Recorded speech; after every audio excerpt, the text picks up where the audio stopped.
Last class में हम क्या पढ़ रहे थे?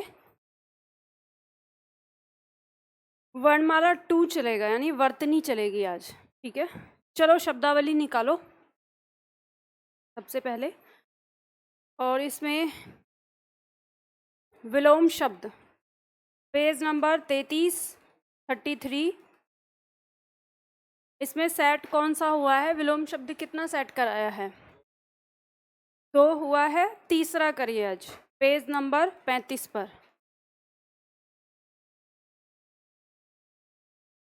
शब्द है पहला उत्कर्ष। उत्कर्ष का अर्थ होता है समृद्ध या उन्नति या विकास होना। इसका विलोम हो जाएगा अपकर्ष। अपकर्ष का मतलब गिरावट आना या ह्रास होना। अगला शब्द है विधवा। विधवा कहते हैं वह स्त्री जिसका पति मर गया हो। इसका विलोम हो जाएगा सधवा, वह स्त्री जिसका पति जीवित हो। नेक्स्ट शब्द है कपटी। कपटी का अर्थ होता है जिसके मन में कपट हो। इसका विलोम हो जाएगा निष्कपटी। निष्कपटी मतलब जिसके मन में कोई कपट ना हो। नेक्स्ट शब्द है सुधासिक्त। सुधासिक्त का अर्थ है अमृत से युक्त, वह जो अमृत से युक्त है। इसका विलोम हो जाएगा विशाख। विशाख मतलब विष से युक्त या विष से भरा हुआ। अगला शब्द है आय। आय कहते हैं आमदनी। इसका विलोम हो जाएगा व्यय। व्यय मतलब खर्च करना। अगला शब्द है विघटन। देखो, अगर मेरी स्पीड तेज लगे और आप लिख रहे हो तो अगर मैं आगे बढ़ जाऊं तो बेशक रोक लेना, पूछ लेना, ठीक है। विघटन। विघटन का मतलब होता है तोड़ना या फैलाना। इसका विलोम हो जाएगा संगठन। संगठन मतलब इकट्ठा करना। अगला शब्द है वैकल्पिक। वैकल्पिक कहते हैं विकल्प को या जिसके पास विकल्प हो या कुछ भी और करने का। इसका विलोम हो जाएगा अनिवार्य। अनिवार्य मतलब जो आवश्यक है, जो जरूरी ही किया जाएगा। अगला शब्द है स्थूल काय। स्थूल काय कहते हैं, देखो स्थूल का मतलब होता है विशाल और काय माने शरीर। शब्द को तोड़कर याद रखोगे तो हमेशा याद रहेगा। तो काय का अर्थ हो गया शरीर और स्थूल का मतलब हो गया विशाल। तो हम कह सकते हैं कि विशाल शरीर वाला या मोटे शरीर वाला। इसका विलोम हो जाएगा कृश काय। कृश माने कमजोर दुबला पतला, काय माने शरीर। तो जो कमजोर दुबले पतले शरीर वाला है तो उसे कृश काय कहेंगे।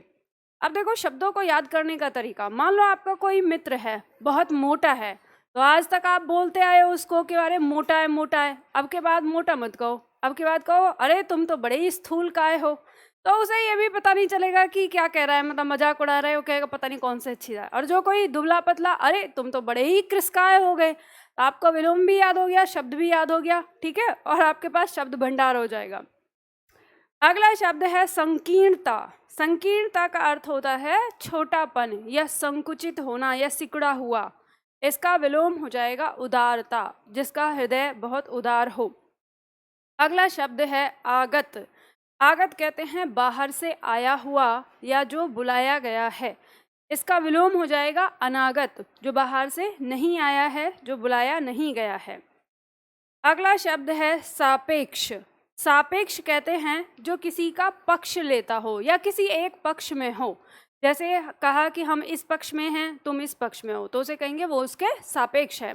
इसका विलोम हो जाएगा निरपेक्ष, जो किसी के पक्ष में ना हो। अगला शब्द है प्रशंसा। प्रशंसा आप जानते हो तारीफ, गुणगान। इसका विलोम हो जाएगा निंदा यानी बुराई। अगला शब्द है अनुकूल। अनुकूल का अर्थ होता है के अनुसार, यानी हमारे कोई भी चीज़ जैसे हमारे अनुकूल है तो वो हमारे अनुसार है। जैसे हम कहें कि दिल्ली का मौसम मेरे अनुकूल है, तो यानी ये हमारे अनुसार है। अब इसका विलोम हो जाएगा प्रतिकूल। तो प्रतिकूल का मतलब होता है के अनुसार नहीं, तो जो उसके अनुसार नहीं है। तो वैसे सच बात यह है कि दिल्ली का मौसम हमारे प्रतिकूल है, यानी हमारे अनुसार नहीं है। अगला आता है शब्द प्राण। प्राण का मतलब हो गया चेतन या चेतना कहें या जीव कहें, जिसके अंदर सजीव भी कह सकते हैं इसे। तो प्राण का मतलब सजीव। इसका विलोम हो जाएगा निष्प्राण, जिसके अंदर प्राण न हो तो निर्जीव हो जाएगा। अगला शब्द है हमारा मुख्य। मुख्य कहते हैं प्रमुख को, इसका विलोम हो जाएगा गौण। गौण का मतलब होता है जो कम प्रमुख हो या कम महत्वपूर्ण हो या जिसका कोई महत्व ना हो। अगला शब्द है समास। समास का यहाँ पे अर्थ है छोटा करना। किसी चीज को, कोई बड़ी चीज है उसे छोटा किया जाए तो समास होता है। इसका विलोम हो जाएगा व्यास। व्यास का मतलब बड़ा करना, फैला देना, किसी छोटी चीज को फैला देना। अगला शब्द है सुशील। सुशील कहते हैं सज्जन व्यक्ति को, या शील का मतलब होता है व्यवहार। सु माने अच्छा, तो जिसका व्यवहार अच्छा है तो वो क्या है, सुशील है। इसका विलोम हो जाएगा दुष्शील। तो दुष जिसका मतलब बुरा हो जाता है, शील मतलब व्यवहार, तो जिसका व्यवहार बुरा है, गंदा व्यवहार है, उसे दुष्शील कहेंगे। अगला शब्द है दीर्घ। दीर्घ कहते हैं गुरु यानी बड़े को, इसका विलोम हो जाएगा लघु। लघु यानी छोटा या ह्रस्व। अगला शब्द है प्रसूति। प्रसूति कहते हैं शिशु को जन्म देने वाली अवस्था, यानी जैसे जब शिशु का जन्म हो रहा होता है या जैसे गर्भावस्था में होती है स्त्री, तो उसे कहेंगे प्रसूति। अब इसका विलोम हो जाएगा निवृत्ति। तो जब शिशु का जन्म हो गया है तो अब निवृत्ति यानी निपट जाना, तो शिशु को जन्म देने से निपट जाना ही निवृत्ति कहलाएगा। अगला शब्द है सावधान। सावधान का अर्थ होगा सचेत होना, सतर्क होना। इसका विलोम हो जाएगा असावधान यानी लापरवाह होना। अगला शब्द है सुलभ। सुलभ ये दो शब्दों से मिलकर बना है, सु प्लस लभ। लभ का मतलब होता है प्राप्त होना। सु माने आसानी से, जो आसानी से प्राप्त हो जाए वो क्या होता है, सुलभ। आपने देखा होगा सुलभ शौचालय लिखा रहता है, हालांकि वो बहुत दुर्लभ होता है, पर लिखा रहता है सुलभ शौचालय, है ना। तो वही मतलब आसानी से प्राप्त। इसका विलोम हो जाएगा दुर्लभ। दुर्लभ मतलब वह जो कठिनाई से प्राप्त होता है। अगला शब्द हो गया अक्षर। अक्षर का अर्थ आ जाएगा जिसका कभी क्षय ना हो। क्षय मतलब जो कभी नष्ट ना हो। इसका विलोम हो जाएगा क्षर। क्षर का मतलब जो कभी ना कभी नष्ट होगा। अगला शब्द आता है पंडित। पंडित कहते हैं विद्वान को, ज्ञानवान को। इसका विलोम हो जाएगा मूर्ख, जिसको कोई ज्ञान ना हो, अज्ञानी कह सकते हैं। अगला शब्द है कुसुम। कुसुम कहेंगे पुष्प यानी फूल को। इसका विलोम हो जाएगा पाहन यानी पत्थर। नेक्स्ट शब्द है वीर। वीर साहसी को कहते हैं, योद्धा को कहते हैं। इसका विलोम हो जाएगा कायर यानी डरपोक। अगला शब्द है खंडन। खंडन का अर्थ होगा टुकड़े टुकड़े करना, किसी चीज का टुकड़े टुकड़े कर देना। इसका विलोम हो जाएगा मंडन मतलब जोड़ देना, जो टुकड़े टुकड़े हो गए उसको फिर से जोड़ देना। नेक्स्ट शब्द है अभिमानी। अभिमानी कहते हैं जिसके अंदर अभिमान हो, अहंकार हो। इसका विलोम हो जाएगा निरभिमानी। चलिए मेरे साथ शब्द बोलना है, मैं शब्द बोलूंगी, आपको विलोम बोलना है।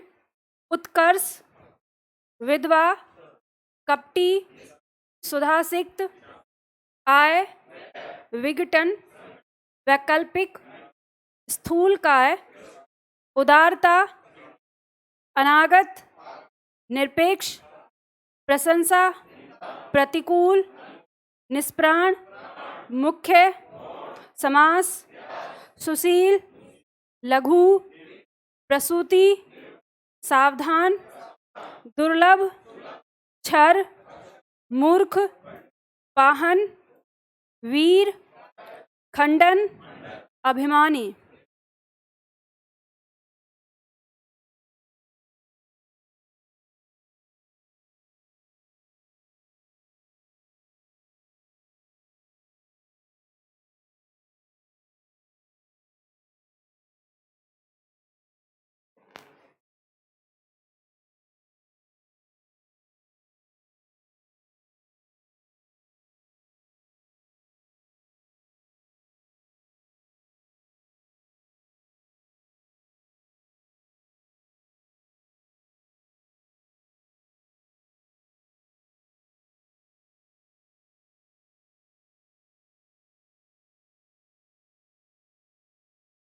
चलो देखो, आज हम पढ़ेंगे वर्तनी।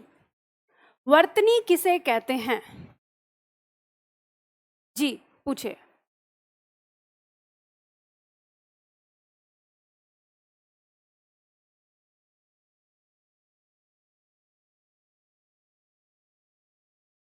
क्या कह रहे हो, समझ में नहीं आया, प्रश्न दो, दिखाओ दिखाओ इधर।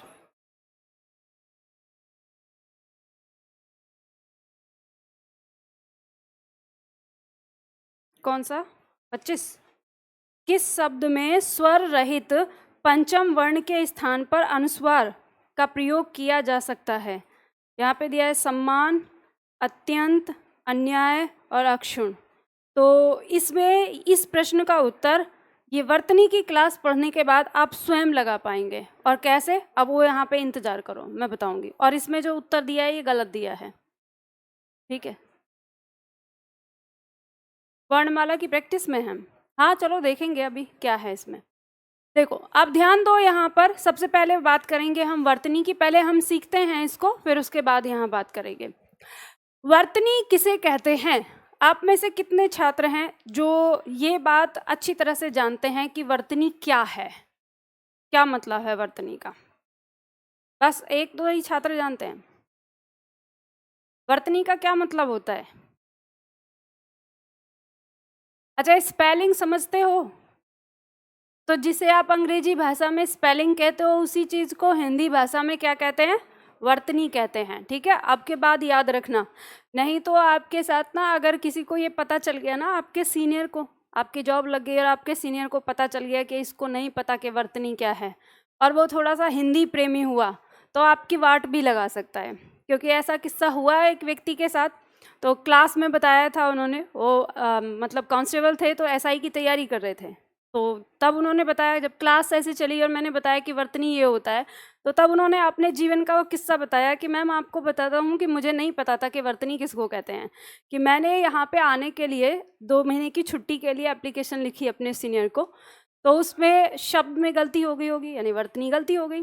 तो जो सीनियर है, अब उसमें लिखा था कि मुझे तैयारी करनी है एसआई की, इसके लिए छुट्टी चाहिए। तो अब उन्होंने सोचा कि चेक कर लेते हैं इनको। तो उन्होंने कहा कि तुम्हारी इस एप्लीकेशन में वर्तनी की अशुद्धि है, तुम्हें छुट्टी तब मिलेगी तुम उस वर्तनी की अशुद्धि को सुधार कर लेके आओ। अब उन्हें ये समझ में नहीं आया वर्तनी है क्या बवाल। उन्होंने वहाँ पे कहा कि मैंने वहाँ पे सब लोगों से पूछा जो नीचे के थे, किसी को ये नहीं पता भाई वर्तनी क्या है, कि किसके, सबने पढ़ा और सबने कहा वर्तनी अशुद्धि है, कौन सी वर्तनी अशुद्धि है, नहीं। तो उन्होंने बताया कि मैम वो मेरे सीनियर इतने ज़्यादा मतलब रूड थे कि उन्होंने मुझे छुट्टी दी ही नहीं, और मेरा पिछले साल का जो अटेम्प्ट था वो ऐसे ही रह गया। तो तब कहा कि उसके बाद वो चले गए, अब कोई दूसरे मिले तब मुझे मौका मिला है। पर मुझे आज समझ में आया है कि मेरे उस पत्र में क्या थी, स्पेलिंग मिस्टेक थी। तो इसलिए ऐसा किस्सा आप लोगों के साथ ना हो, तो ध्यान रखो। वर्तनी का मतलब होता है जिसे आप अंग्रेजी भाषा में स्पेलिंग से समझते हैं ना, तो हिंदी में उसे हम क्या कहते हैं? वर्तनी कहते हैं। तो यहाँ से लिखो एक लाइन और फिर हम समझते हैं वर्तनी की परिभाषा। लिखो इसमें, किसी शब्द में किसी भाव को, पीछे आवाज आ रही है सही? किसी शब्द में किसी भाव को बताने के लिए, किसी शब्द में किसी भाव को बताने के लिए जितने वर्ण या अक्षर,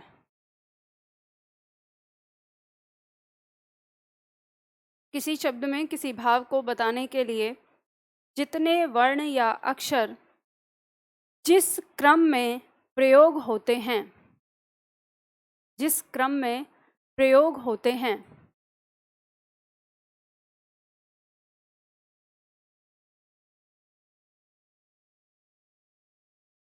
उन्हें उसी क्रम में लिखने को, उन्हें उसी क्रम में लिखने को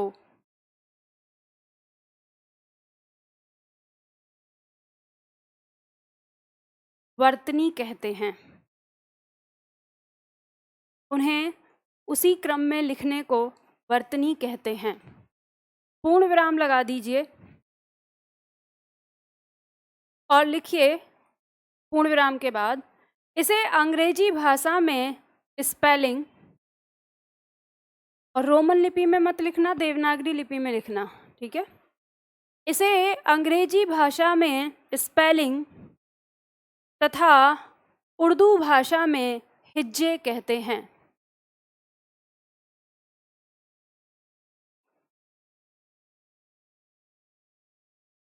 तथा उर्दू भाषा में हिज्जे कहते हैं।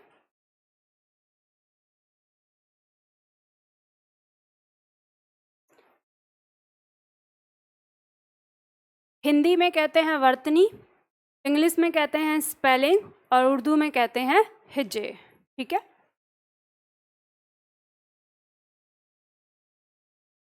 तो आप में से कितने छात्र ऐसे हैं जिनको वर्तनी शुद्धि या अशुद्धि की बहुत ही ज़्यादा प्रॉब्लम रहती है, समस्या रहती है?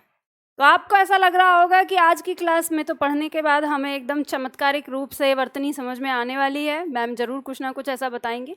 तो आप अगर ऐसा सोच रहे हैं तो बिल्कुल गलत सोच रहे हैं, ऐसा कुछ भी नहीं है। यहाँ पे मेरे पास कोई जादू नहीं है कि मैं आपको यहाँ कोई जादू बता दूँ और उस जादू से आप वर्तनी को शुद्ध कर लें। वर्तनी शुद्ध करने का एकमात्र तरीका है ज़्यादा से ज़्यादा अध्ययन, ज़्यादा से ज़्यादा लेखन। आप जितना ज़्यादा चीज़ों को पढ़ेंगे और नए शब्द आपके सामने आ रहे हैं आप उनको मार्क करिए, ज़्यादा से ज़्यादा देखिए और उन्हें ज़्यादा से ज़्यादा लिखिए। अगर आप लेखन नहीं करेंगे तो आप चाहे कितने भी बड़े विद्वान क्यों ना हो, आप कभी ना कभी गलती कर देंगे। चाहे वो आपकी जगह मैं ही क्यों ना हो, चाहे मुझे हिंदी का मान लो कितना ज्ञान हो या मेरी जगह कोई और भी विद्वान हो जो हिंदी का बहुत बड़ा ज्ञाता है, बस वो एक ही काम करता है, दिन भर बस पढ़ता है और एक शब्द भी वो नहीं लिखता और 1 साल से भी ज़्यादा उसको लिखे हुए हो गए, तो जब वो लिखने बैठेगा उससे गलतियाँ होंगी। तो जो हमारी वर्तनी है इसको सुधारने का सबसे अच्छा तरीका होता है आप अपना लेखन बना के रखिए। इसीलिए मैं आप लोगों से कहती हूँ कि मेरी क्लास में मेरे सामने आपको बैठना है तो मैं यहाँ कुछ भी लिखवा रही हूँ, आपको लिखना पड़ेगा। तो यही होता है कि हम ज़्यादा से ज़्यादा अगर लेखन करते हैं तभी हमारी वर्तनी सुधार होती है। ठीक है। अब यहाँ पर तो फिर हम यहाँ पे क्या पढ़ने वाले हैं? तो हम यहाँ पे वो पढ़ने वाले हैं कि जो वर्तनी से संबंधित कुछ पॉइंट हैं हमारे, जिनमें जो हमने वर्णमाला में नहीं पढ़े थे उन्हें हम यहाँ पे पढ़ने वाले हैं। तो सबसे पहले जब हम कोई भी लेखन कर रहे हैं तो उसमें वर्तनी से संबंधित जो जानकारी है उसमें सबसे पहला पॉइंट आता है हमारा लिखते समय सावधानी। लिखते समय हमें सावधानी क्या रखनी चाहिए? तो पहला पॉइंट है वर्णों की लिखावट में सावधानी। इस बात का ध्यान रखिएगा। अब एक चीज़ मैं आपको यहाँ बता देती हूँ, जो छात्र हमारे ऑब्जेक्टिव परीक्षा की तैयारी कर रहे हैं तो वो अगर लिखने में कुछ भी लिखें तो उनकी परीक्षा में जांच नहीं होगी, क्योंकि उन्हें तो ऑप्शन को टिक करना होता है। लेकिन आप में से बहुत सारे छात्र ऐसे होंगे जिन्हें सब्जेक्टिव परीक्षा भी देनी है। बहुत सारे लोग आरओ एआरओ के लिए पढ़ाई कर रहे हैं, बहुत सारे पीसीएस के लिए पढ़ाई कर रहे हैं। तो जिनको लिखना है अपनी परीक्षा में उनके लिए ये बहुत ज़्यादा महत्वपूर्ण पॉइंट है कि वर्णों की लिखावट में सावधानी। अब वर्णों की लिखावट में आपको सावधानी क्यों रखनी है? क्योंकि आप देखो जो लिखकर एग्जामिनर को देते हो तो वो आपके उस लिखे हुए से ही भाव निकलता है। अगर आपने वर्णों को सही ढंग से नहीं लिखा और वो शब्द का बदल गया तो उसका अर्थ बदल सकता है। कैसे? तो उसके लिए एक उदाहरण लिया है हमने। जैसे मान लो हमारा ख है, ये ख वर्ण है, तो कहा है कि ख को ख की तरह ही लिखें, हम इसको इस तरह से ना लिखें। अब इन दोनों में अंतर समझ में आया आपको? ये कह रहा है कि जो ख आप बनाते हो तो उसको ऐसे लिखो, ऐसे बनाओ, इसे ऐसे मत बनाओ। तो आप में से कितने छात्र हैं जो ख को ऐसे बनाते हैं? बनाते हैं लगभग, है ना? तो अब इससे क्या फर्क पड़ सकता है वो देखो। आपने ख को ऐसे बनाया और आपने शब्द लिखा खाना, जिसका अर्थ था भोजन। ठीक है। अब लेकिन आपने जैसे ये खाना लिखा तो अब मैं जैसे मान लो ये लिख रही हूँ तो मैंने इसको पढ़ लिया रवाना, और रवाना का अर्थ क्या हो गया? चले जाना। तो अब ये बताइए कि अर्थ बदला या नहीं? तो हमें इस बात का ध्यान रखना है। ये तो एक छोटा सा उदाहरण दिया है मैंने, ऐसे बहुत सारे उदाहरण हैं। कुछ छात्र जो ये र होता है, जैसे मान लो ऐसे लिख रहे हैं हम र, तो इसे ऐसे ना लिख के जल्दी से ऐसे बना देते हैं, और उसी क्रम में उनका जो आ होता है वो भी ऐसे ही बनता है। तो अब उनके लेखन में आप देखेंगे ना तो आपको आ रा का मतलब समझ में आएगा ना आ का। आ आपको रा जैसा लगेगा कहीं कहीं, और कहीं कहीं जो रा है वो आ जैसा लगेगा जब आप अगर उसकी पूरी पढ़ेंगे उसके लेखन को।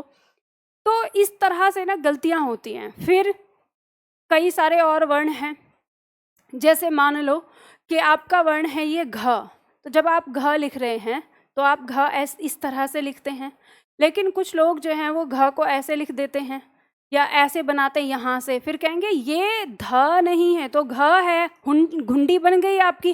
फिर ध कैसे लिखेंगे, घ तो वो ऐसे लिख रहे हैं, फिर ध को ऐसे गोल करके तब लिखेंगे कि ये ध है, तो दोनों एक जैसे लग रहे हैं। आपको ध्यान देना है, अगर आपने ध इस तरह से लिखा तो ये भी ध ही माना जाता है। अब ये घ कब होगा, जब आप इसकी सुरेखा ऊपर पूरी खींचेंगे, ठीक है। इसी तरह से अब कुछ लोग लिखते हैं, जैसे मान लो य लिख रहे हैं तो यह आपका ऐसे लिखा जाता है, लेकिन जल्दी से ऐसे लिख देते हैं। अब आपने इतना सा मोड़ा और उतने में ही आपने ये प भी लिखा हुआ है, तो ये समझ में नहीं आएगा कि आपने प लिखा है कि य लिखा है। तो इस तरह से ना वर्णों की लिखावट में आपको सावधानी रखनी होती है, ताकि आपने जो भाव लिखा है वही भाव पाठक को समझ में आए, ठीक है, पहला पॉइंट। अब ये पॉइंट अगर आप किसी जीएस वाले छात्र मतलब टीचर से पूछेंगे कि हमारी राइटिंग कैसी होनी चाहिए कैसी नहीं, तो वो कहेंगे अरे इससे कोई फ़र्क नहीं पड़ता, आपका कंटेंट अच्छा होना चाहिए, राइटिंग से कोई फ़र्क नहीं पड़ता। ये वही टीचर बोलेगा जिसकी खुद की राइटिंग गलत होगी हिंदी में, ठीक है, और जिसकी सही होगी वो आपको सच बात बताएगा, क्योंकि गलत है जिसकी तो वो कभी बच्चा ये ना बोल दे कि सर जी आपने तो कभी ध्यान ही नहीं दिया अपनी राइटिंग पे, तो उसे इंसल्ट हो जाए, तो इसलिए कह देते नहीं नहीं। क्योंकि मैंने ऐसा सुना है ना, मैं भी कभी स्टूडेंट रही हूँ टीचर होने से पहले, तो मैंने दो तरह के टीचर देखे थे। जिनकी राइटिंग बहुत अच्छी होती है तो वो हमेशा आपसे ये कहते हैं कि आपको अपनी राइटिंग पे ध्यान देना है, लेकिन जिनकी राइटिंग गलत होती है तो कहते हैं नहीं इसका कोई फ़र्क नहीं पड़ता। लेकिन ध्यान रखना, फ़र्क पड़ता है। फ़र्क ये पड़ता है कि आपका व्याकरण और आपका लेखन आपके कुल अंकों में से ना 20% अंकों को लेकर बैठा हुआ होता है। ये बात याद रखिएगा। लेखन में अगर आपने व्याकरण संबंधी 3 गलतियों से ज़्यादा गलती की तो आपको जितने अंक मिले हैं, मान लो कि 300 का आपका पेपर हुआ है और 300 में अगर आपको मान लो 250 अंक मिल गए, ये इतने मिलते नहीं हैं लेकिन हम मान ले रहे हैं, कल्पना कर ले रहे हैं, और आपकी गलतियां मतलब आपका जो कंटेंट है वो गलतियों से भरा पड़ा है, तो इस 250 में से 20% अंक काट लिए जाएंगे। और आपने ये देखा है कि जो हमारी जो यूपीएससी है, यूपीएससी में हिंदी मीडियम का रिजल्ट उसके साथ बहुत सारी पार्सलिटी होती हैं। ये बात सच है कि पेपर अंग्रेजी में छपता है और उसका ट्रांसलेट मिलता है, वहाँ पे गलतियाँ होती हैं। फिर कॉपियाँ के प्रोफेसर ढंग से चेक नहीं करते, या और भी की कट ऑफ ऐसा ही बनाया जाता है, या सी सेट पहले एक छनली है, आधे हिंदी मीडियम को वहाँ पे निकाल दिया जाता है, वगैरह वगैरह। लेकिन उनके पीछे रहने का एक कारण और भी है, जो उनका लेखन है। आप देखेंगे जो हिंदी मीडियम से जिनका सिलेक्शन भी हुआ है, आप उनकी नोटबुक को भी देखेंगे। मैंने बहुत सारे ऐसे टॉपर लोगों का भी देखा है, आप देख सकते हो जो मैं अपनी बात कह रही हूँ। दृष्टि की वेबसाइट है, और दृष्टि की वेबसाइट पे बहुत सारे सेलेक्टिव छात्रों की कॉपी ही उन्होंने जो आंसर लिखवाया वो अपनी वेबसाइट पे डाल रखा है। तो आप उनकी कॉपी ही निकाल कर आप देखना कि वो भी उसमें व्याकरण संबंधित त्रुटि करते हैं। और इस बात के लिए विकास दिव्यकीर्ति सर ने एक बार खुद कहा था कि हिंदी मीडियम का एक कारण ये भी है कि उनका अंक कटने का, कि वो गलतियां करते हैं। आप खुद ही बताइए, अगर मान लीजिए कि कोई छात्र है, अगर उसे वो बहुत अच्छा लिख रहा है, अब पेपर कितने हैं, 6 पेपर हैं आपके। पहले पेपर में आपने जिन शब्दों में गलती की तो क्या दूसरे में नहीं करेंगे, तीसरे में नहीं करेंगे, चौथे में नहीं करेंगे, आप 6 के 6 में गलती करेंगे। अब हर 6 में से आपके 20% अंक कटते जा रहे हैं, आप तो सिलेक्शन से बाहर हो जाएंगे। अगर टॉप भी कर रहे होंगे ना तो भी अपनी गलतियों के कारण सिलेक्शन से बाहर हो जाएंगे। तो आपको इन सारी चीज़ों पे ध्यान रखना है, जो भी छात्र सब्जेक्टिव परीक्षा की तैयारी कर रहे हैं। इसका एक बिल्कुल जीता जागता उदाहरण मैं आपको बताती हूँ, मेरी सिस्टर का है। मेरी सिस्टर का, जिसका जो RO में सिलेक्टेड है, और 2016 के उस बैच में, मतलब 2014 के बैच की वो उसका सिलेक्शन है, और वो 2014 के बाद से लगातार SDM के लिए तैयारी कर रही है, और वो इंटरव्यू के बाद मतलब हट जाती है, और क्या रहता है उसका मेंस में मार्क्स कम रह जाते हैं, जबकि वो कंटेंट इतना अच्छा लिखती है और सारी चीज़ें, जितने भी टीचर हैं जब भी वो पेपर देती है सब सही है। तो मैंने उससे यही कहा कि तू मुझे एक बार अपनी कॉपी भेजना कि तू लिखती क्या है, किस तरह से। तो मैंने खुद देखा कि वो बहुत ज़्यादा गलतियाँ करती है, और मैंने उसे मार्क करके दिखाया कि देखो तुम इस तरह की गलतियाँ कर रही हो। तो अभी भी उसका लास्ट पेपर जो हुआ उसमें फिर नहीं हो पाया। अच्छा लिखती है, जब बात करेंगे उसका एक जो रवैया है, इवन उसके जो सीनियर हैं वो ये कहते हैं कि तुम इंटरव्यू में भी कहीं नहीं रुक सकती, जिस तरह का एटीट्यूड है। और जब वो वर्क पे जा रही है तो एक अलग ही पहचान हो जाती है, एक अलग ही अनुभव हो जाता है। पर उसके बाद भी उसको इन गलतियों का सामना करना पड़ रहा है, क्योंकि वो गलती कर रही है। और गलती क्या कर रही है? वो अशुद्धि कर रही है लेखन में। एक तो राइटिंग थोड़ी सी गलत करती है, और दूसरा ऊपर सुरेखा नहीं खींचती, जो सबसे बड़ी गलती है। अब अगला पॉइंट इसमें आपका है सुरेखा का, जिसके लिए हमें बहुत सारे लोग कहते हैं नहीं इसका कोई फर्क नहीं पड़ता। सिरोरेखा, इसे हम सुरेखा के नाम से भी जानते हैं। तो यहाँ पे जो आपको लिखा हुआ है ये कह रहा है कि कुछ वर्ण ऐसे होते हैं जिनके ऊपर सिरोरेखा तोड़ी जाती है, चाहे वो वर्ण शब्द के मध्य में ही क्यों ना आया हो।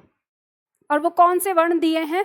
ध, थ, छ, स्र, भ, अ और ये तालु श। ये हमारे वर्ण ऐसे हैं जिनके ऊपर हम सिरोरेखा तोड़ते हैं। अब जो पूरे ही वर्ण पर या पूरे ही शब्द पर सिरोरेखा नहीं लगाता है तो वो क्या तोड़ेगा किसी वर्ण पर? तो ध्यान देना, जैसे मैं एक वाक्य लिख रही हूं, मैंने वाक्य लिखा, दीपक ने पुस्तक पढ़ी।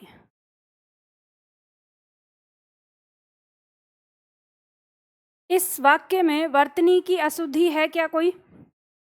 या क्रम की अशुद्धि है क्या कोई? एक जो क्रम होना चाहिए वो सारी चीजें, लेकिन इसमें अशुद्धि है। और वो अशुद्धि क्या है?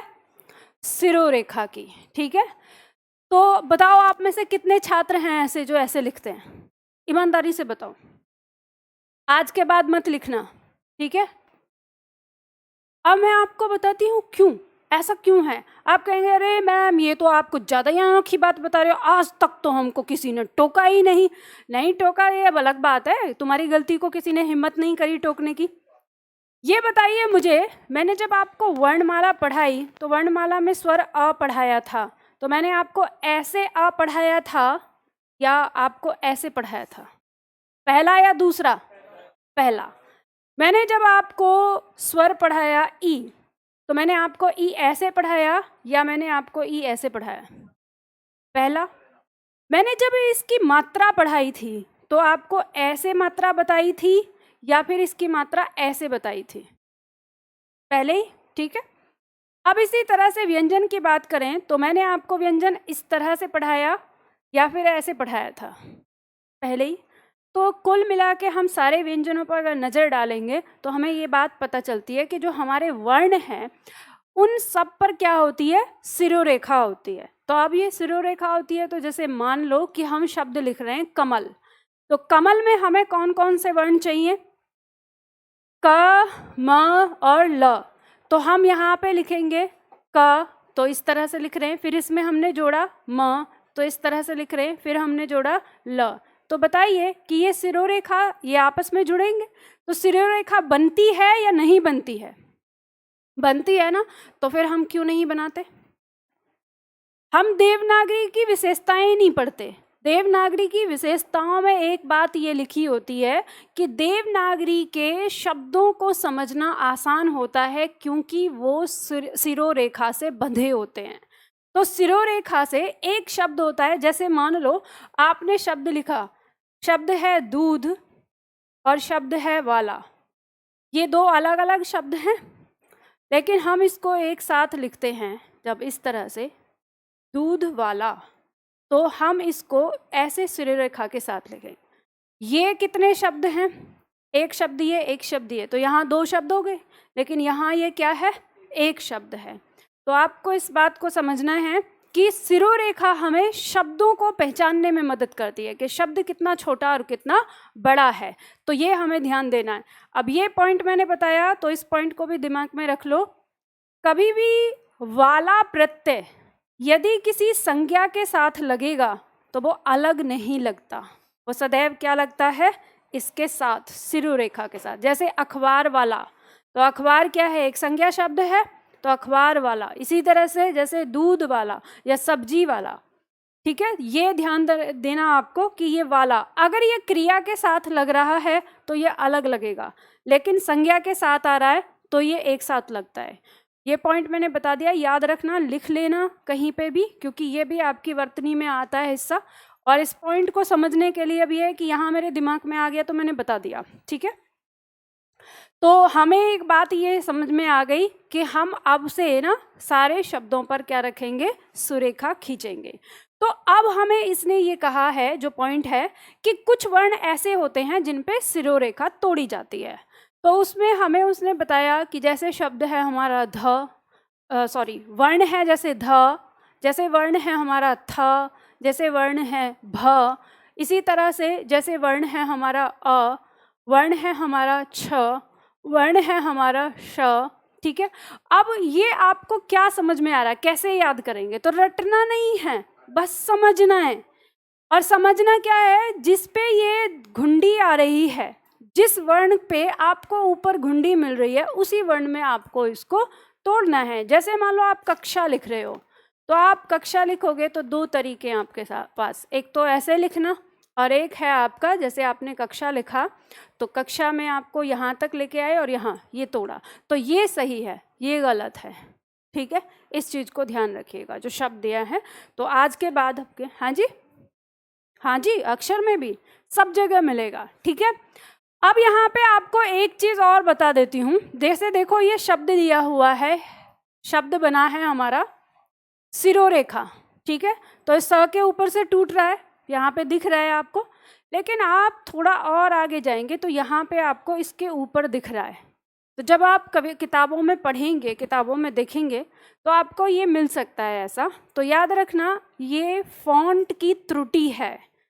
हमारे बहुत सारे फॉन्ट ऐसे हैं जिसमें हर वर्ण पे तो तोड़ देते हैं, लेकिन ये तालु श है, इस पे जोड़ दिया गया है।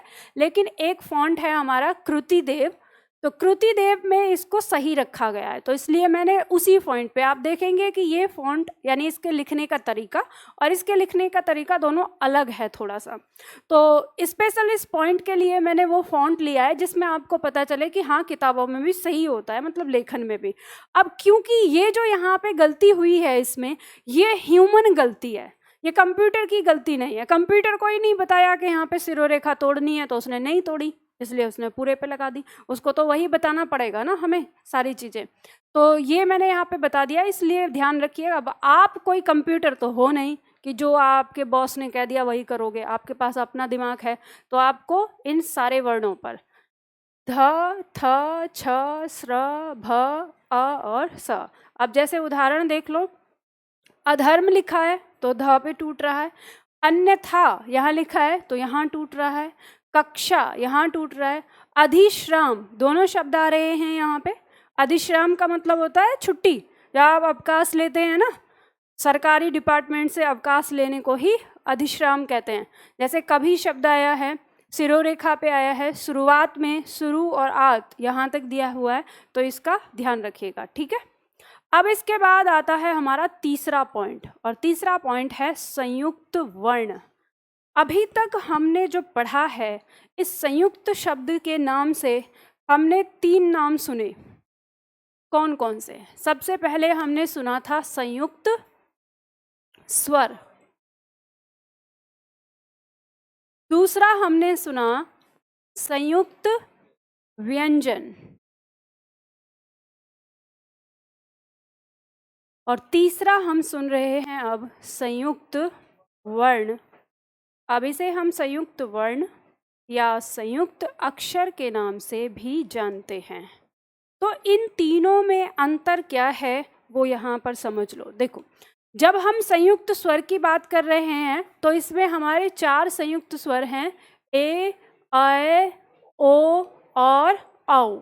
तो जब भी कभी बात होगी संयुक्त स्वर की तो ये 4 हमारे आएंगे, ठीक है। जब बात होगी संयुक्त व्यंजन की तो इसमें हमारे ये 4 होंगे, छ, त्र, श्र और ज्ञ, ठीक है। तो जब संयुक्त व्यंजन शब्द, ठीक है, व्यंजन शब्द की बात होगी तो तब हमारे ये वर्ण आएंगे, ठीक। और जब बात होगी संयुक्त वर्ण की, तो संयुक्त वर्ण का मतलब क्या होता है? संयुक्त वर्ण या संयुक्त अक्षर का मतलब होता है कि जब किसी शब्द में कोई व्यंजन, मतलब कोई एक व्यंजन नहीं, व्यंजन बिना स्वर के आए हों, तो उस युग्म को हम संयुक्त वर्ण कह देते हैं। उदाहरण के तौर पर जैसे मान लो हमने शब्द लिखा सत्य। अब सत्य शब्द में ये जो युग्म है ये क्या कहलाएगा? संयुक्त वर्ण कहलाएगा। अब कैसे? जैसे हम इसे खोल के लिखेंगे तो ये हमारा हो गया व्यंजन, इसका स्वर क्या है? अ। फिर हमारा ये व्यंजन यहाँ पर, फिर व्यंजन है और फिर इसका स्वर है अ। तो देखो ये अ इसको पूरा कर रहा है और ये अ इस य को पूरा कर रहा है, लेकिन ये त हमारा आधा रह गया। अब ये आधा रह गया तो ये अपना उच्चारण किसकी मदद से लेगा? तो ये अपना उच्चारण जो इसके पीछे है उसके ऊपर निर्भर करेगा, तो इसको ये मदद करेगा। तो यहाँ पर एक स्वर पर दो व्यंजन आ गए, तो यहाँ यही स्थिति हमारी क्या बन जाती है? संयुक्त वर्ण की बन जाती है। अब इसी तरह से इसमें जब आप पढ़ेंगे तो बहुत सारे वर्णों को यहाँ आप पढ़ेंगे, देखेंगे कि जैसे मान लो शब्द लिखा आपने द्वारा, तो ये शब्द लिखा है द्वारा, तो इसमें ये जो वर्ण है ये क्या है? संयुक्त वर्ण है। ठीक है। इसी तरह से अगर आपने लिखा कर्म, तो यहाँ पे ये जो वर्ण है ये हमारा क्या हो गया? संयुक्त वर्ण हो गया। ठीक है।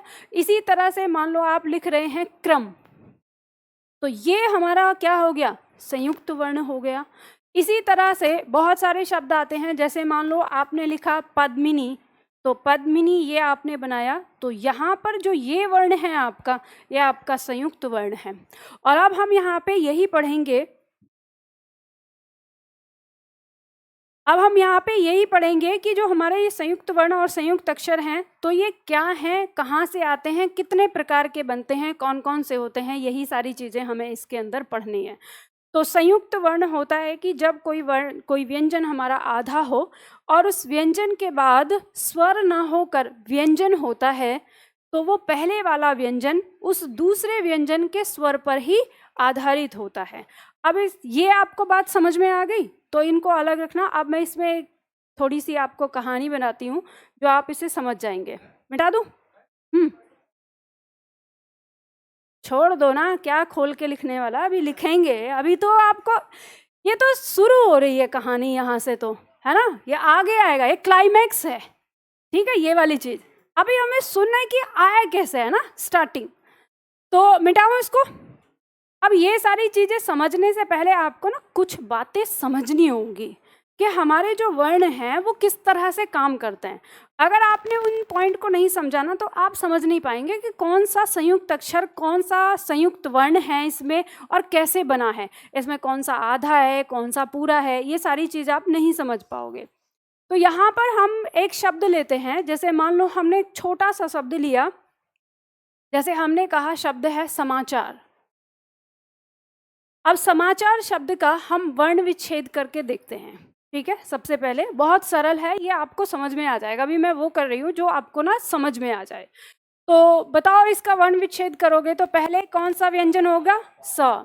इसका स्वर अ, फिर म, इसका स्वर आ, फिर च, फिर आ, फिर देखो च नहीं, रे नहीं, च र, इनका उच्चारण इस तरह से करना है।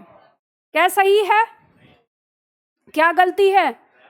र के नीचे हल नहीं लगाया, क्योंकि जब तक इसके नीचे हल नहीं लगेगा तो इसका आ बाहर आएगा ही नहीं। ठीक है, तो इसके नीचे हल लगाया। ये बात समझ गए ना? अभी लेखन में जब आप इसको तोड़ेंगे तो बहुत सारे छात्र ऐसे ही करते हैं, व्यंजन के नीचे ना हल नहीं लगाते और उसका स्वर आगे लिख देते हैं। तो ध्यान दीजिएगा कि जब तक आप उसके नीचे हल नहीं लगाओगे तब तक उसका स्वर बाहर आएगा ही नहीं, उसके अंदर स्वर बचा ही रहेगा।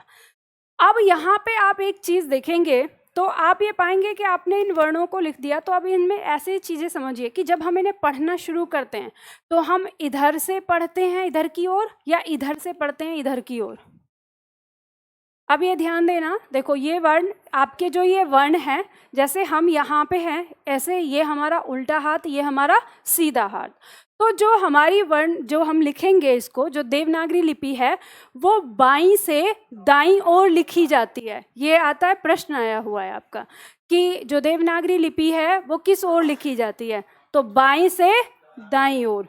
और जो अरबी फारसी लिपि होती है वो दाएं से बाईं ओर लिखी जाती है। तो अब हमें पता चल गया कि यानी ये लोग यहाँ से इधर की तरफ आगे बढ़ते हैं। तो ध्यान देना, इन्होंने यानी हम यहाँ से पढ़ना शुरू करते हैं, तो जब हम इनके पास पढ़ना शुरू करेंगे तो हम पहले इसके पास जाएंगे यहाँ पर, फिर इसके पास जाएंगे। तो याद रखना इन सबके मुख ना ऐसे हैं, ठीक है। तो ये सबके सब ना इधर की तरफ खड़े हैं ऐसे। अब इनको थोड़ी देर के लिए व्यक्ति मान लो, है ना, ये व्यक्ति हैं। तो जब हम पढ़ना शुरू करेंगे, अब यहाँ से हम पढ़ना शुरू कर रहे हैं, तो सबसे पहले हमें कौन मिल रहा है? स। उसके बाद आगे चलेंगे तो अ, फिर म, फिर आ, इस क्रम में हम चलते हैं। तो अब ऐसे ही मान लो ये सब लोग ना लाइन लगा के खड़े हुए हैं। अब इसमें होता क्या है कि यहाँ हम देखते हैं कि ये जो व्यंजन है, इस व्यंजन का अपना उच्चारण तो नहीं है, तो इस व्यंजन को उच्चारण देने के लिए इसके पीछे कौन आया है? स्वर इसका। फिर इस म को उच्चारण देने के लिए यहाँ आ आया है, और इस च को उच्चारण देने के लिए यहाँ आ आया है, और इस र को उच्चारण देने के लिए यहाँ अ आया है। तो आपको बात समझ में आ गई? तो इनके पीछे जो इनका स्वर दिया हुआ है, ये इन सबको उच्चारण देने के लिए आए हैं। अब कुछ शब्द ऐसा होता है कि जिसमें उच्चारण के लिए हमारा कोई स्वर बचता ही नहीं है। जैसे उदाहरण के तौर पर हम देखते हैं, यहाँ पर शब्द लेते हैं, जैसे हमने शब्द लिखा द्वारा।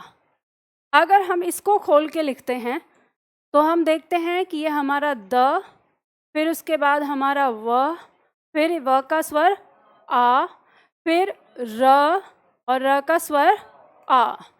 तो यहाँ पर हम पाते हैं कि ये जो अ है, ये इस र को ध्वनि प्रदान कर रहा है, और ये जो अ है वो इस व को ध्वनि प्रदान कर रहा है। तो ये जो द है हमारा, ये कैसा रह गया? अधूरा रह गया, यानी अब इसके पास कोई स्वर नहीं है, तो इसकी ध्वनि कैसे पूरी होगी? तो ये अपनी मदद के लिए अपने आगे वाले से मांगेगा मदद, या पीछे वाले से मांगेगा? पीछे वाले से। मैंने आपको कहा सबके मुख क्या है? इधर से हैं। तो हम ऐसे मान लेते हैं कि इसके पास कोई सहारा नहीं था, तो ये लड़खड़ा के गिरा। तो जब ये लड़खड़ा के गिर रहा है, तो और सब इधर मुंह करके खड़े हैं, तो इसको संभालेगा कौन? इसके पीछे वाला। अब ये जो व है, ये कैसे संभालेगा? इसके पास भी तो कुछ होना चाहिए, तो इसका स्वर क्या है? आ। तो ये इस आ स्वर की मदद से इसको संभालेगा। तो फिर क्या होता है कि ये जैसे द है, तो हमारे जो व्यंजन है वो ऐसे काम करेंगे कि उनमें वो उसको सहारा देने के लिए कुछ अलग तरीके से आते हैं। तो जैसे ये व है, ये व क्या करेगा? इस द को सहारा देने के लिए इसके पैरों से इसे गोद में उठा लेगा, ठीक है। अब यहाँ पे गोद में उठा लिया, और जो इसका ये आ था, अब इसने यहाँ से पकड़ा, तो इस आ ने इन दोनों को एक साथ पकड़ लिया, क्योंकि दोनों ही दे रहे हैं, तो अब इसका उच्चारण हो जाएगा। लेकिन आप ये चीज़ ध्यान दीजिएगा, इसके उच्चारण में अंतर आ जाएगा। एक शब्द ऐसे लिखा है पूरा द बनाकर, यानी इसके साथ क्या है? यहाँ आ गया, लेकिन इसमें अ नहीं है, तो इसका उच्चारण क्या होगा? दवारा। और इसका उच्चारण क्या है? द्वारा। तो ये अंतर कैसे आया? किस वजह से आया ये अंतर? ये अंतर इस अ के कारण आया है। इन दोनों के बीच में से अ निकाल दिया गया है, मतलब यहाँ पे अ नहीं है, तो ये द इस व में चिपक गया है, ठीक है। तो अ आया ही नहीं। तो आपको ये ध्यान देना, जब भी आप कोई भी शब्द लिखते हैं, जैसे मान लो आपने सत्य लिखा, अब बहुत सारे छात्र पूछते हैं मैम मुझे तो यही समझ में नहीं आता, आधा कब लिखूं? तो देखो उच्चारण पर निर्भर करता है सब। इस सत्य को आप पूरा करके लिख दो ऐसे, इनका उच्चारण कहीं, ये सत्य है और ये सत्य, क्योंकि त अ देना पड़ेगा हमें, लेकिन हम पढ़ते हैं सत्य, तो सत्य पढ़ते हैं तो हमें पता चलता है कि त जो है वो किस में है? य में मिला हुआ है। त और य के बीच में कोई स्वर नहीं है, तो दोनों ध्वनि एक हो गई। तो यहाँ पे हम इसी तरह से, अब कोई भी शब्द आप पढ़ेंगे, जैसे मान लो आप पढ़ते हैं वर्ण लिखते हैं, अब ये वर्ण लिखा, अब इस वर्ण को अगर आप इस र की ध्वनि को पूरा देते हैं तो ये क्या हो जाएगा? ये वर्ण हो जाएगा। और वर्ण और वर्ण दोनों में अंतर आपको समझ में आता है ना? ये हो गया वर्ण और ये हो गया वर्ण, क्योंकि हम यहाँ पे अ की ध्वनि ले रहे हैं, लेकिन यहाँ पे हमने ली नहीं है, तो अंतर समझ में आया ना आपको? तो ऐसे ही होता है आपका जब आप इन शब्दों को यहाँ लिखते हैं। तो अब इसके साथ एक चीज़ और आपको बताती हूँ, इसी में आपको समझना। जैसे मान लो आपने शब्द लिखा होगा शुद्ध, ये आपका इस तरह से लिखा जाता है। अब आपकी परीक्षा में प्रश्न आ रहा है कि इस शब्द में ध पूरा है या आधा है। कर दी गलती, क्योंकि आप शकल देख के शकल पे चले गए। अब यहाँ पे क्या है, ये द था, इस द को इस ध ने गोद में उठाया और ये हमारा वर्ण बना। अब यहाँ कहानी बताती हूँ आपको। जैसे मान लो आपका भतीजा है और वो आपके कंधे पे आता है, आज उसे बुखार आ गया और आप उसे डॉक्टर के पास ले जा रहे हैं और वो चल भी नहीं पा रहा है, तो आपने क्या किया, उसको गोद में उठा लिया। और जब आपने उसे गोद में लिया है तो वो आपसे ऊपर निकल रहा है। अब सामने कोई व्यक्ति आ रहा है और उससे पूछा जाए, वो ये कहे अरे तुम्हारा भतीजा तो तुमसे लंबा हो गया, तो आपको ये बात पचेगी? आपको समझ में आएगा कि अबे मूर्ख, लंबा नहीं हो गया, मैंने गोद में ले रखा है, लंबा हो गया। तो ये ऐसे ही है, ये जो यहाँ पे द था ये इसका भतीजा है, मतलब ये छोटा है, ठीक है, और ये ध है। अब इसने इसको सहारा देने के लिए ध ने इसको गोद में उठाया है, तो आपको देखने में ये क्या लग रहा है, बड़ा लग रहा है, लंबा लग रहा है, लेकिन असल में यहाँ पर जो मजबूत है वो कौन है, ध। तो स्वर जो है वो किसके साथ है, ध के साथ। तो सबसे पहले इस पॉइंट को समझना कि हमारे जितने भी संयुक्त वर्ण आएंगे उनमें जो वर्ण आपको छोटा नीचे नन्ना सा, मुन्ना सा, चिन्ना सा दिखाई देगा ना, वही वर्ण उसमें पूरा है। पूरे का मतलब स्वर के साथ, उसी का वो स्वर है। तो ऐसा नहीं करना कि बस ऐसे दिखा तो हाँ ध हो गया। अब देखना कि हमारे छात्र लिखते कैसे हैं इसको। क्या द छोटा नहीं है, ध मतलब द आपका आधा है। आपने क्या बोला था, आपने ध बोला था। अब मैं नहीं बताऊंगी, आपके बगल वाले बताइए। इसको हम,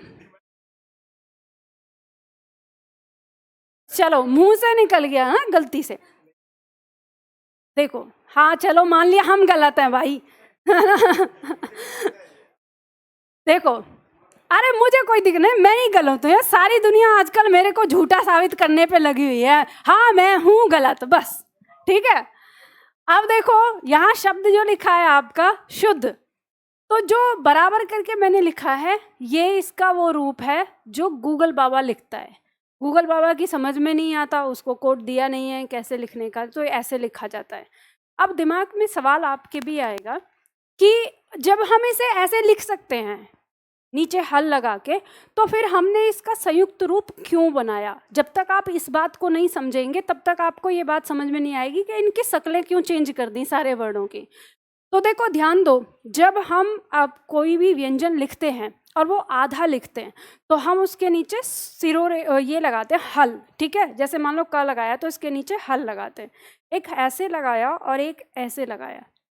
ध्यान दीजिएगा, इस तरह से हल कभी नहीं लगाया जाता।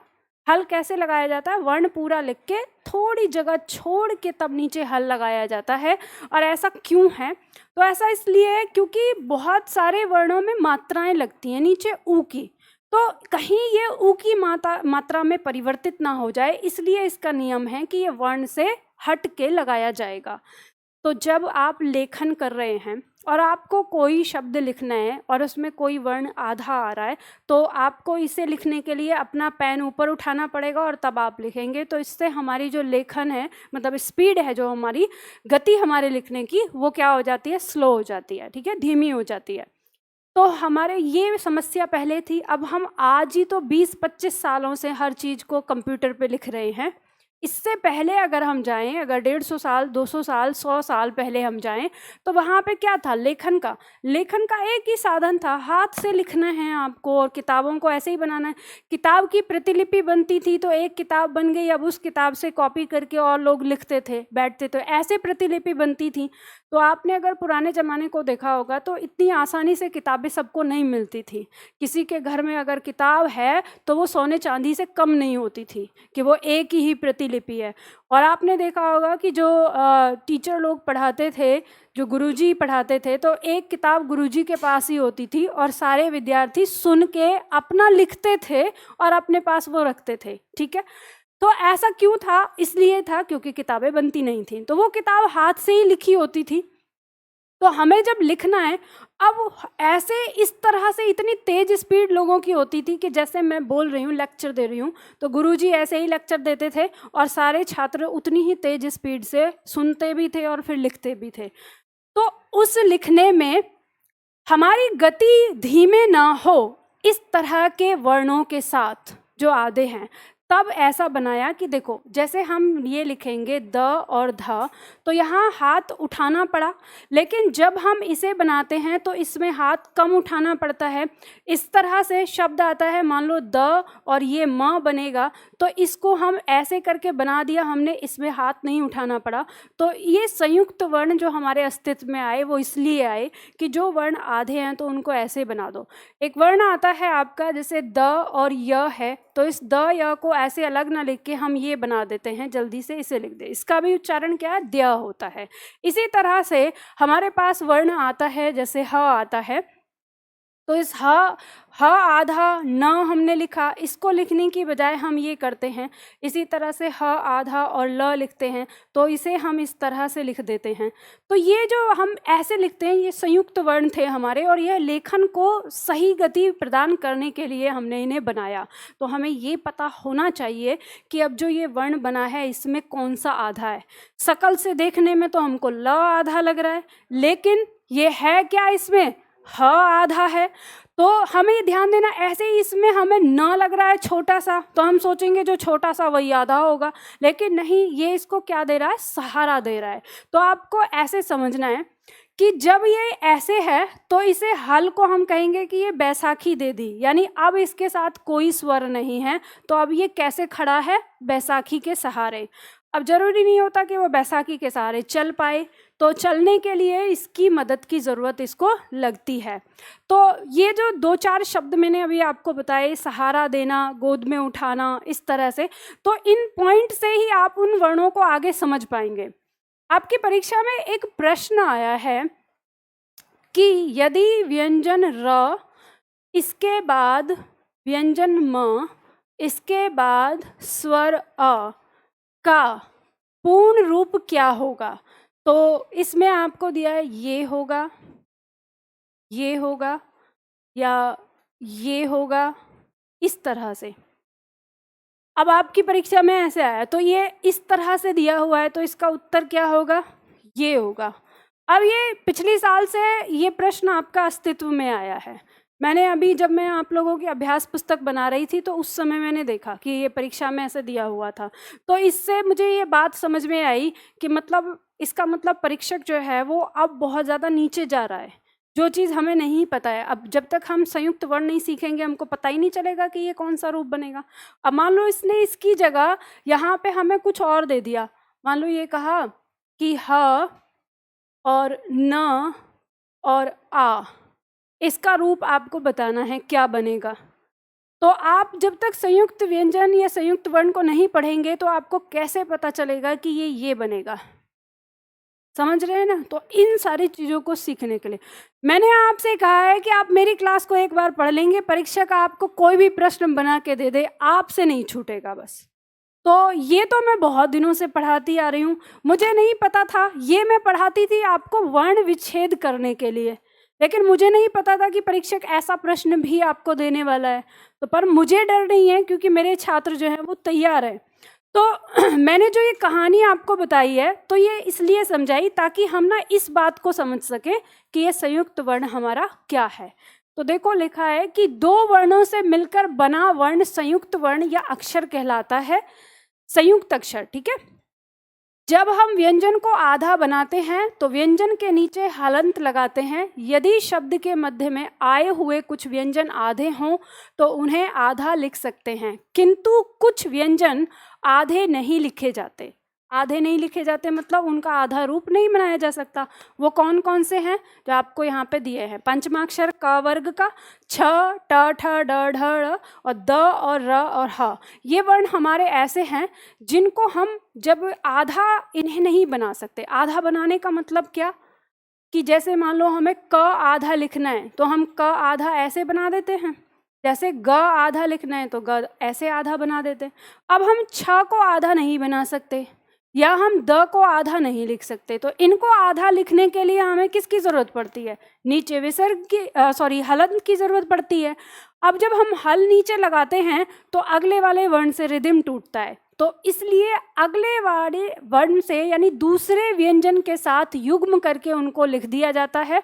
और ये जो युग्म होता है सर्वाधिक प्रयोग किन में आता है? द और र और ह में आता है। और फिर लोग इस पॉइंट को आपको पढ़ाते हैं र की मात्रा करके। यहाँ पे लिखा है ना र की मात्रा, ये गलत होता है, र की मात्रा वात्रा कुछ नहीं होती। तो अब हम यहाँ पे इसको इस रूप में पढ़ेंगे कि इनका संयुक्त रूप, ठीक है। तो सर्वाधिक जो प्रयोग में आता है आपका वो द का रूप होता है, ह का रूप होता है और र का रूप होता है, ठीक है। ये 3 वर्ण हैं आपके। बाकी इसके बाद और वर्ण भी आते हैं तो आप उनको ध्यान रखिएगा कैसे लिखना है। जैसे आप शब्द लिखते होंगे, अभी इसमें नहीं लिखना है, ये कहीं और लिख लेना आप जो मैं बता रही हूँ। जैसे मान लो आपने शब्द लिखा हड्डी, ऐसे लिखते हो आप या हड्डी को ऐसे लिखते हो? पहला दूसरा? आप पहला लिखते हैं लेकिन आपने किताबों में दूसरा लिखा हुआ देखा होगा। तो इसका मतलब ये है कि ये जो ऊपर है ये आधा है, ये वाला है, और जो नीचे छोटा सा दिख रहा है ये वाला है पूरा, ठीक है। तो आप ऐसे लिखें या ऐसे लिखें, बात वही आ गई, ठीक है। ये ध्यान देना। तो इसी तरह से आपको शब्दों को ध्यान देना है कि जब वर्ण ऐसे दिया होता है तो हम ऐसे लिख देते हैं जी। हड्डी ही है, वर्तनी दोनों सही है। देखो जो लिखी है ना यहाँ पे वर्तनी दोनों सही हैं। ये आपकी अगर आप ऐसे लिख रहे हैं तो ये शुद्ध है, लेकिन डबल शुद्ध रूप ये है आपका लेखन में। अगर विकल्प में दोनों आ जाएं तो आपको सदैव ये चुनना होगा, क्योंकि इसे मानक कहते हैं कि ये मानक वर्तनी है इसकी। तो शुद्ध तो दोनों ही हैं। अब इसमें यहाँ समझो कि आपने ये वर्ण देखा होगा, ये वर्ण एक शब्द है ये हमारा, क्या उच्चारण है इसका?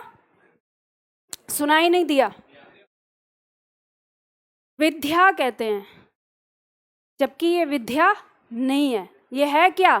विद्या है, ठीक है। अगर हम इसमें ध का साउंड देंगे तो हम इसको ये क्यों लिख रहे हैं? फिर हम ध लिख देते हैं ना, लेकिन ये क्या हो गया इसका उच्चारण? विधा। तो मतलब कुछ गड़बड़ है। तो गड़बड़ ये है कि यहाँ पर जो ये है ये आधा द और य है, तो ये द्य है, लेकिन हम ध कह देते हैं इसको। ये गलत उच्चारण जा रहा है। धीरे धीरे हमारी पीढ़ी जो है इस उच्चारण को भूल जाएगी, समझ में ही नहीं आएगा उसको क्या हो गया। तो यहाँ पे आपको समझना है, अभी यहाँ लिखेंगे तो इन सबको क्लियर समझना है। ये जो रूप है ये हमारा आधा द और य का रूप है, ठीक है। ये जो यहाँ लिखा हुआ है ये हमारा आधा द और पूरा द। देखो अभी मैं ये वाला जो वर्ण है ये अ स्वर के साथ लिख रही हूँ, लेकिन शब्द में उसके साथ कोई भी स्वर आ सकता है, ठीक है। ये जो हमारा रूप है ये आधा द और व का रूप है, ठीक है। ये जो हमारा यहाँ पे दिया है ये द, आधा द और भ का रूप है, और यहाँ जो दिया है ये हमारा आधा द और म का रूप है, ठीक है। अब इसी में एक और लिख लो, ये आपका आता है, तो ये रूप हो जाएगा हमारा आधा द और ध। अब ऐसा नहीं है कि बस इतना ही रह जाएगा, और भी आ सकते हैं इसके अंदर, ठीक है, जो वर्ण, पर अधिकतर जो शब्दों में हमारे आते हैं वो यही रूप आते हैं, ठीक है। तो यहाँ पे आप लिख लो, ये उतारो और फिर उसके बाद एक लाइन लिखो,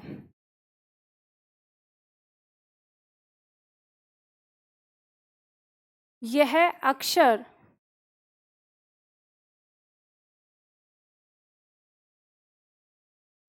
ये सारा लिख लो।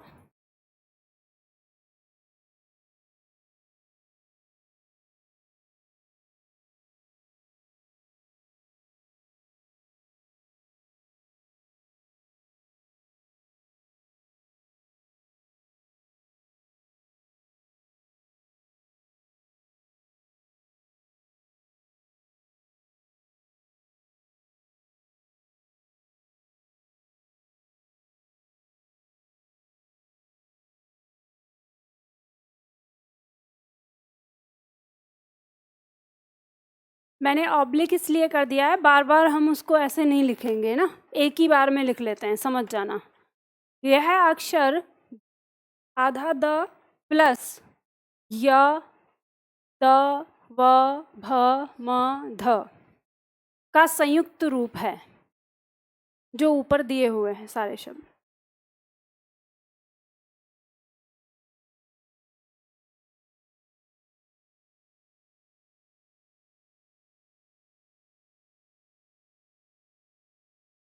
लिख लिया? ये लिखो जल्दी से फटाफट, इसके आगे लिखना है फिर आपको। इसमें पहला वर्ण द, पूर्ण विराम लगा के इसके बाद लिखना है। इसमें पहला वर्ण द, और द कैसे लिखना है, क्योंकि द जो है वो हमारा हल के साथ है। इसमें पहला वर्ण द आधा। अब आधा का मतलब क्या है, ब्रैकेट में लिखो बिना स्वर के, बिना स्वर के। इसमें द आधा बिना स्वर के,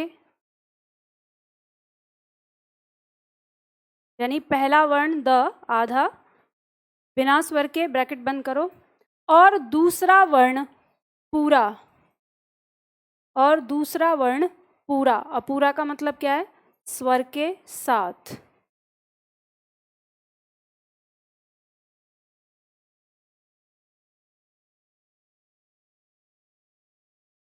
होता है।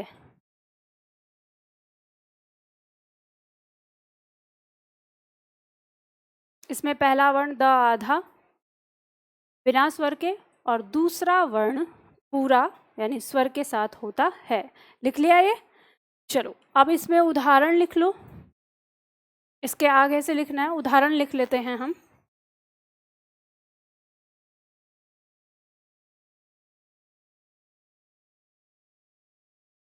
जैसे हम लिखते हैं विद्या, अब के बाद कभी भी विद्या मत बोलना, इसको विद्या बोलना, आधा द। विद्या, विद्यालय, विद्यार्थी, ठीक है, ये सारे शब्द।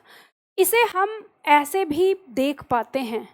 ये रूप आपको कहाँ मिलेगा, गूगल बाबा के पास, ठीक है। हाँ, बुक में नहीं मिलेगा, बुक में आपको ये मिलेगा, लेकिन हाँ आजकल की बुक में मिलेगा। जिनको इसके बारे में पता ही नहीं है ना, ऐसे लिख रहे हैं। लेकिन ये चीज़ ध्यान दो कि हमारी हिंदी को विकृत करने की एक इतनी साजिश है। हमने छोटेपन से विद्या को विद्या के रूप में ही पढ़ा है, तो हम इसका उच्चारण आज विद्या कर पा रहे हैं। लेकिन छोटे बच्चों को जैसे शब्द लिखते हैं इसमें, मान लो इसके बाद पहले ये उद्देश्य, इसमें लिखो उद्देश्य, ऐसे लिखते हैं हम शब्द उद्देश्य, और इसे हम जो अपने लेखन में लिखते हैं वो ऐसे लिखते हैं, ठीक है। दोनों एक द आधा बनाएंगे, ऐसे आए। फिर इसके बाद शब्द आता है जैसे आपका द्वारा। तो आजकल की किताबों में, मैंने बच्चों की किताब में देखा है कि ऐसे लिखा होता है, और मैंने छोटे बच्चों को इसका उच्चारण करते हुए देखा है, वो दोबारा पढ़ते हैं। उनको समझाना मुश्किल हो जा रहा है, क्योंकि बच्चों की गलती क्या है, अगर आप जब तक उनको इस बनावट में नहीं देंगे तब तक उनके दिमाग में ये पॉइंट नहीं होगा कि इसका उच्चारण कुछ और हो सकता है। वो तो इसको द की तरह ही पढ़ रहे हैं, क्योंकि वो अभी स्वर और व्यंजन में अंतर नहीं कर पाते। तो किताबें ऐसे लिख के बेकार कर रही हैं। खुद जो एनसीईआरटी की किताब है, क्या कहें, सरकार तो हमारी बैठ के सो रही है, उसे तो चाय नाश्ता चाहिए बस हिंदी सम्मेलन के नाम पे, और कुछ करना नहीं है उसको। हाँ, लिखने के लिए ही तो लिखवा रही हूँ, देखने के लिए थोड़ी ना, हर का उदाहरण दे रही हूँ आपको। लिख लो साथ की साथ। पद्मिनी, ये शब्द आता है, आप इसे लिखेंगे पद्मिनी। देखो, मैंने आपको बार बार एक बात कही है कि मेरी क्लास के लेक्चर में से अगर हर एक लाइन आपके दिमाग में बैठ गई ना, तो कोई पॉइंट आपका बचेगा ही नहीं हिंदी में। यहाँ पे एक पॉइंट आ रहा है। अब अभी तक तो हम ऐसे लिखते आ रहे हैं, हमें कोई दिक्कत नहीं है। दिक्कत अब आ रही है कि यहाँ पे हम इस रूप को लिख रहे हैं, तो जो छोटी मात्रा है इसके इधर लिख रहे हैं, और यहाँ हमने इसे खोल के लिखा तो इसको बाहर लिखा है। तो क्या ऐसा क्यों हुआ है? तो अब ध्यान दीजिएगा कि जब हमने द को इससे अलग दिखाया है तो इसका जो स्वर है वो इसी के साथ रहेगा, लेकिन जब ये इसको यहाँ पे इसके नज़दीक आ गया, इसके साथ लिखा गया, तो इसके स्वर ने इसको साथ दिया है, यानी तब ऐसे आता है। तो जब ई आएगा हमें हमेशा इस बात का ध्यान देना होता है। जैसे एक शब्द होता है, आप देखेंगे लिखा होता है दिग्विजय, हम ऐसे लिखते हैं दिग्विजय, ठीक है। अगर हम इसको ऐसे लिख दें कि ये ग हमने आधा कर दिया तो हम इसको ऐसे लिखेंगे, फिर हम इसे अंदर नहीं लिख सकते, ठीक है। जब हमने इसको अलग कर दिया, नीचे हल दे दिया, तो वैसी ही चीज़, वैसी स्थिति यहाँ पे है। और बाकी शब्दों के साथ भी ध्यान देना। अगला आता है हमारा, जैसे शब्द दिया हुआ है, ये पद्मिनी हो गया। जैसे आता है शब्द आता है तद्भव, आपने देखा होगा शब्द आता है हमारा तद्भव, तो हम इसको इस तरह से भी लिखते हैं तद्भव। इसके बाद शब्द आ गया आपका शुद्ध, तो हम इसको ऐसे लिखते हैं। अब इसमें एक चीज़ नोट कर लो कि आपकी अगर वर्तनी शुद्धिकरण में दोनों शब्द लिख कर आए हैं तो आप कौन सा सही लगाएंगे। ये सारे सही लिखे हुए हैं, मैं जिस पे डबल टिक करूंगी आपको उसे चेक करना है, मतलब उसे लिखना है। सही ये भी है और सही ये भी है, लेकिन अगर दोनों विकल्प में आ जाएं तो चुनना कौन सा है, डबल टिक वाला, ठीक है। तो इस तरह से आप भी निशान लगा लेना ताकि आपको परीक्षा के लिए याद रहे, ठीक है।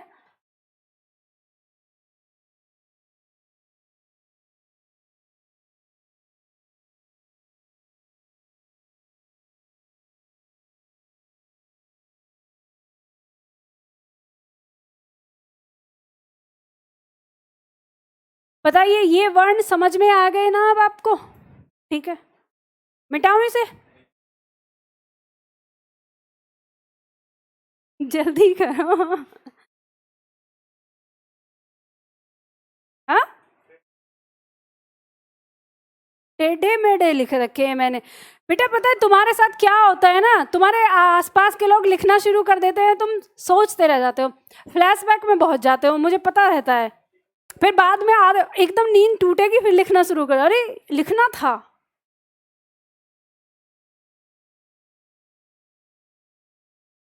गलती से सही कर लो इसे, गलती से है ना, इसमें हल नहीं है।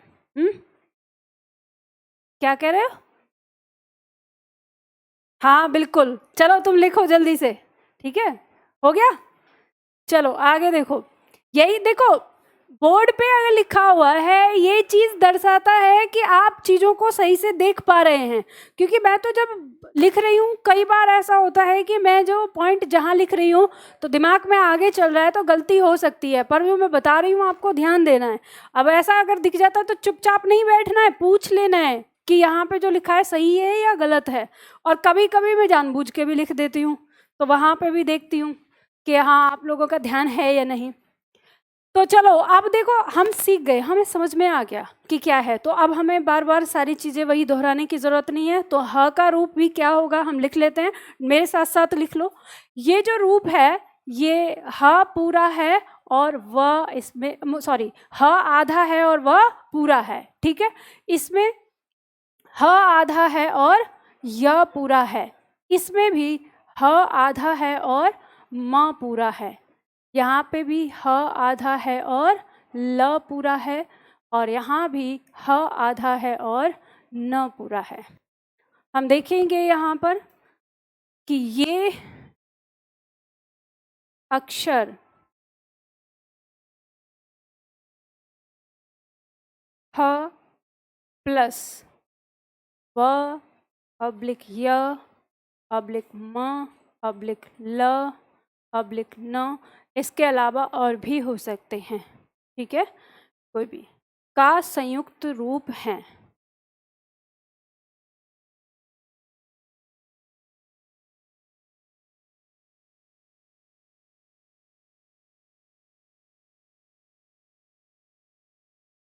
अब ये जो पढ़ रहे हैं ना हम वो चीज़ पढ़ रहे हैं ताकि ना हमारा जब वर्ण विच्छेद होगा तो वर्ण विच्छेद में हमसे कोई गलती नहीं होनी चाहिए, ठीक है, उसे समझने के लिए।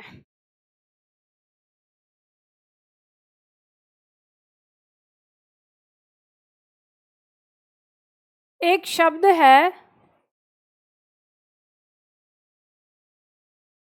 क्या है ये, सुनाई नहीं दिया? वेल की व्हेल?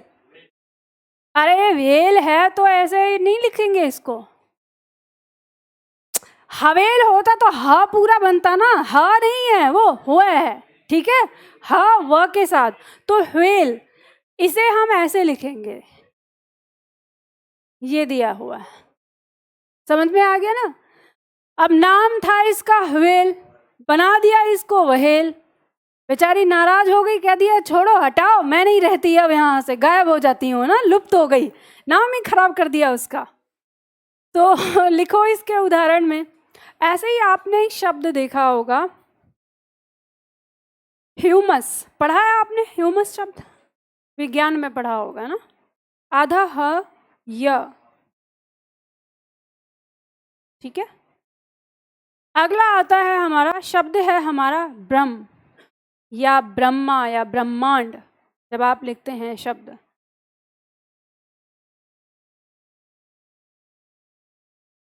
बचपन से आज तक आप पढ़ते आए हैं इसको, इस वर्ण को, बस अंदाजे से, अगर कोई बोल दे कि इसको तोड़ के लिख दो तो फिर वहां पे सिट्टी पिट्टी गुम हो जाती है, कि ब्रह्म तो पढ़ लिया, शकल देख के याद करते हैं, यही तो ब्रह्म ब्राह्मण ब्रह्मांड ऐसे ही तो लिखा रहता है।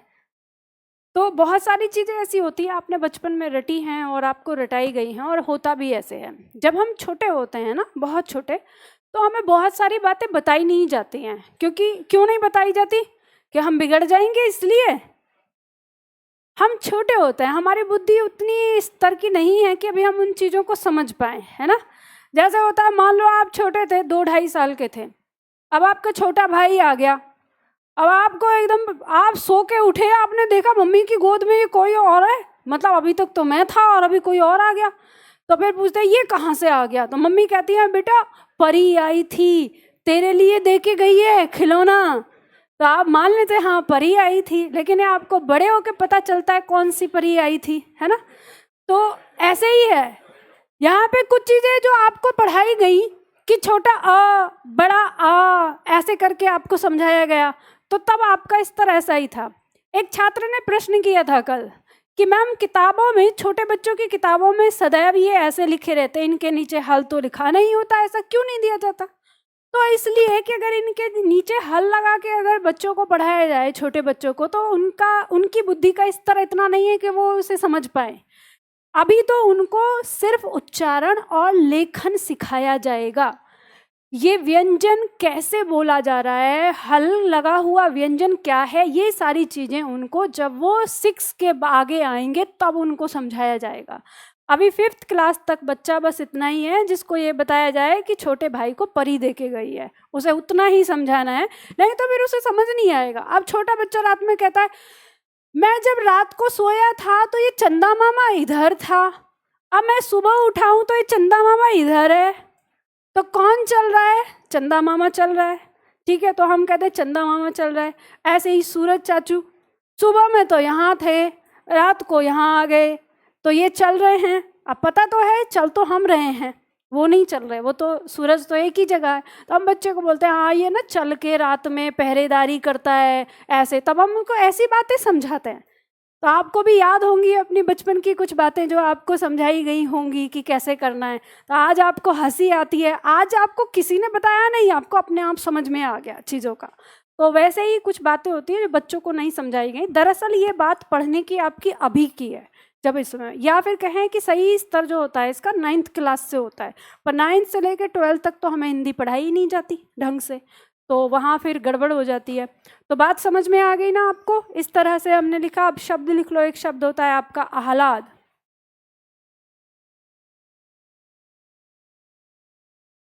इसको लिखना है ऐसे। इसी तरह से एक शब्द आता है जिस पे बड़ा बवाल मच जाता है कभी कभी,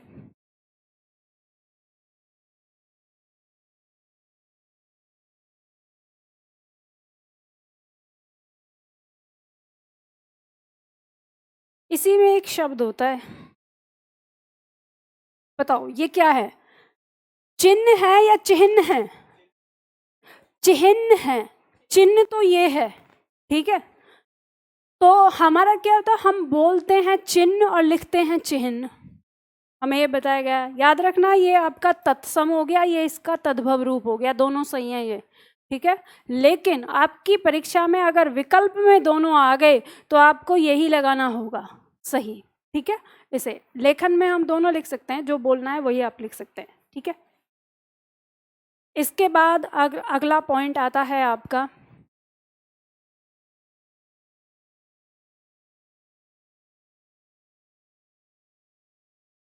जी, हाँ, तभी तो उसकी ध्वनि बदल रही है, वो चिन्ह हो रहा है और ये चिन्ह है। ये बदला, देखो मैं आपको बताऊं ना, ये सारी चीजें जो बदलाव हुए हैं ये अज्ञानता के कारण हुए हैं। हम इसका उच्चारण, जैसे ये लिखा हुआ है तो हम इसका उच्चारण, अब जो हमारे गुरु थे वो हमें बताएंगे कि इसका उच्चारण क्या है, चिन्ह है। लेकिन कभी कभी हम कुछ चीज़ों को देख कर ना, देखते हैं, अपना अनुमान लगा लेते हैं, हमको लगता है ये ना छोटा सा दिख रहा है तो मतलब यही आधा होगा, तो चिन्ह करके हमने पढ़ लिया। अब चिन्ह चिन्ह याद रखना, कोई शब्द बदलता कब है, हमारे देश की जनता अगर मान लो 100% लोग हैं तो 100% में 80% लोग इसका उच्चारण करते हैं। तो जब 80% लोग इसका उच्चारण करते ही हैं और इसी को लिखते हैं तो ये हिंदी की मजबूरी बन जाती है कि गलत वर्तनी को भी फिर उन्हें सही बताना पड़ेगा और शब्दकोश में स्थान देना पड़ता है। तो इसको शब्दकोश में स्थान मिल चुका है क्योंकि हर कोई जो है वो क्या कहता है, चिन्ह चिन्ह ही बोलते हैं। तो तब हम इसको क्या कहते हैं, तब हम इसको तद्भव रूप में रख देते हैं कि ये परिवर्तित हुआ शब्द है। तो इसका मूल शब्द था चिन्ह, लेकिन चिन्ह चलन से बाहर हो गया, किताबों तक ही सीमित रह गया, तब ये हमारे समाज में चिन्ह शब्द के रूप में आया और फिर हमने इसे भी स्वीकृति दे दी। तो ऐसा नहीं होता कि जो समाज में व्याप्त हो जाती हैं बहुत सारी भ्रांतियाँ तो फिर उनको ना शब्दकोश में स्थान दे दिया जाता है कि अब इनको सुधारा नहीं जा सकता। यही कारण है आपका कि तत्सम से तद्भव बनते हैं, यानी मूल शब्द से परिवर्तित रूप बनता है, तो वो हमारी बोलचाल में ही बनता है। लेकिन हमें तो सच जानना है, जब हम पढ़ रहे हैं तो हमें तो सच्चाई सारी समझनी है ना। ये आपने समझ लिया, ठीक है जी, दोनों ही मिलेंगे, तभी तो मैंने आपको बताया। क्या देखो, सही की बात नहीं है, सही आपका ये है, मैंने आपको क्या बताया कि अगर आपकी परीक्षा में आता है ना, दोनों ये भी ऑप्शन में है ये भी ऑप्शन में है, तो आपको जो सही लगाना होगा ये लगाना होगा चिन्ह, जो उसका ये रूप है। लेकिन आप लेखन में अगर प्रयोग कर रहे हैं तो आपकी मर्जी है, ये करो चाहे ये करो, ये तो इसका वही रूप है जो हमने खोल के लिखा है, ठीक है। तो आपकी मर्जी है, दोनों में से कोई सा भी करो, पर जब अगर वर्तनी शुद्धिकरण के लिए आ जाएगा तो मैंने वो बताया है। लेकिन आपको ऐसा नहीं करना कि आप बोल रहे हो मुख से चिन्ह और लिख रहे हो चिन्ह, ये नहीं करना। चिन्ह बोलना है तो चिन्ह लिखो, चिन्ह बोलना है तो चिन्ह लिखो, ठीक है। उस तरह से आपको करना है, यानी शुद्ध रूप ही आपको पढ़ना है लिखना है। तो ये बात आपको समझ में आई, ह का रूप। अब यहाँ पे आता है हमारा र का रूप, या र का रूप, र का संयुक्त वर्ण रूप क्या होगा, तो सबसे पहले यहाँ पर लिखो र की मात्रा के नीचे इसे मात्रा नहीं बोलना चाहिए, यहाँ पे लिखो इसे मात्रा नहीं बोलना चाहिए।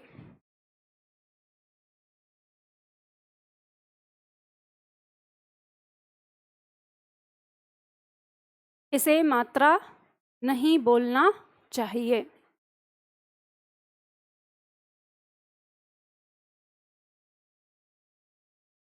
मात्रा क्यों नहीं बोलना चाहिए, क्योंकि जो र है ये हमारा व्यंजन है और इसकी कोई मात्रा नहीं होती। जो भी आ रहे हैं हमारे सामने, जैसे देखो अब लिखना नहीं है, ठीक है, अब कुछ लिखना नहीं है, मैं लिखवाऊंगी। जैसे शब्द है मान लो हमारा कर्म, ठीक है, शब्द है जैसे वज्र, शब्द है जैसे ट्रक, ठीक है, जैसे शब्द है हमारा प्रातः, प्रातः अब तो ये हो गया, वज्र आ ही गया। जैसे शब्द है मान लो रवि, और एक शब्द और आ जाता है कृषि। आपकी परीक्षा में प्रश्न आ गया 4 विकल्प देकर कि वे इनमें से वह शब्द बताना है जिसमें र व्यंजन का प्रयोग नहीं हुआ है। तो इनमें से कौन सा शब्द है जिसमें र व्यंजन का प्रयोग नहीं है? रवि में तो स्पष्ट रूप से दिख रहा है।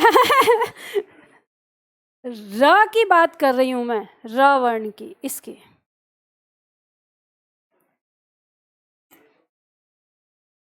अरे कृषि है ना ये, क, और यहाँ पे क्या है, री है।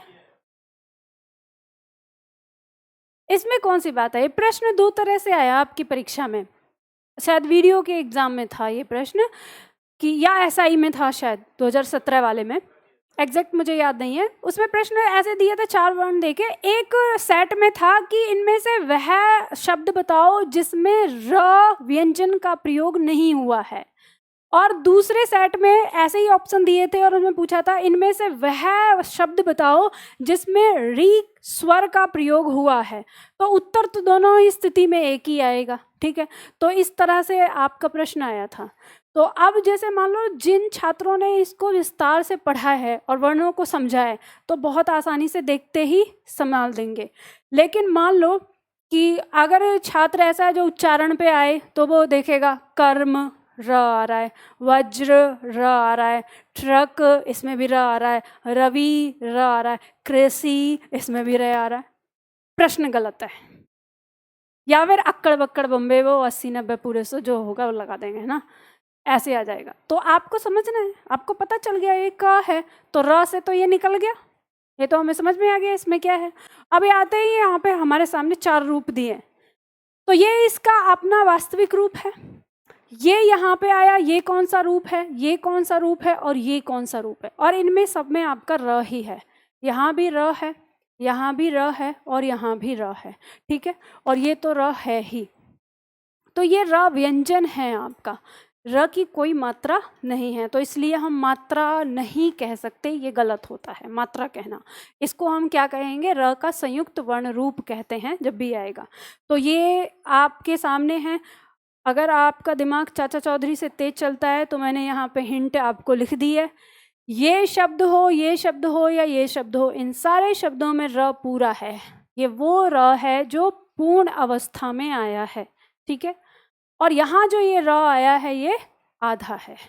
अब इसको आगे विस्तार से हम कल की क्लास में समझेंगे क्योंकि उसमें टाइम लगेगा। इसके 2 नाम होते हैं र को, एक नाम होता है र का रेफ रूप और एक होता है र का पदेन रूप। आपकी परीक्षा में इन्हीं नामों से प्रश्न आता है कि रेफ रूप किस शब्द में प्रयोग हुआ है या पदेन रूप किस शब्द में हुआ है। तो ऐसे प्रश्न आएगा तो उसे विस्तार से कल की क्लास में पढ़ेंगे, ठीक है। आज के लिए इतना है। किसका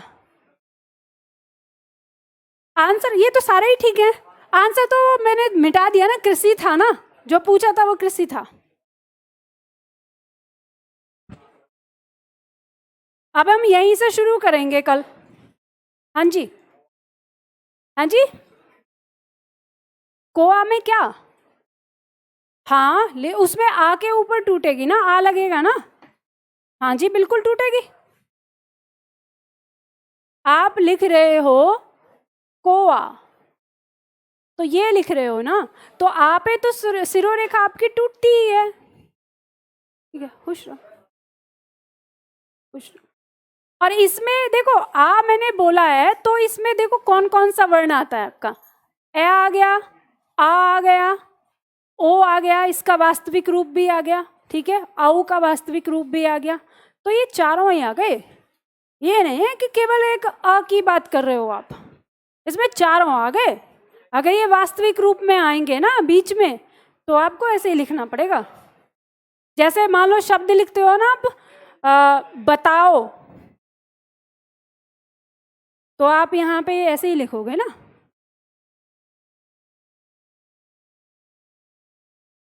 अब नहीं करना गलती। लगा किताब में नहीं मिलेगा पूरा लगा हुआ, टूटा मिलेगा, जाके देखना। वो बस इस पे ही गड़बड़ होती है किताबों में, बस इस पे ही गड़बड़ होती है, बाकी और किसी वर्ण में गड़बड़ नहीं है। ठीक है, सारे फॉन्ट में चेक करना जाके, अब देखना कभी कभी ऐसा होता है कि हमें कुछ और दिखाई दे जाता है।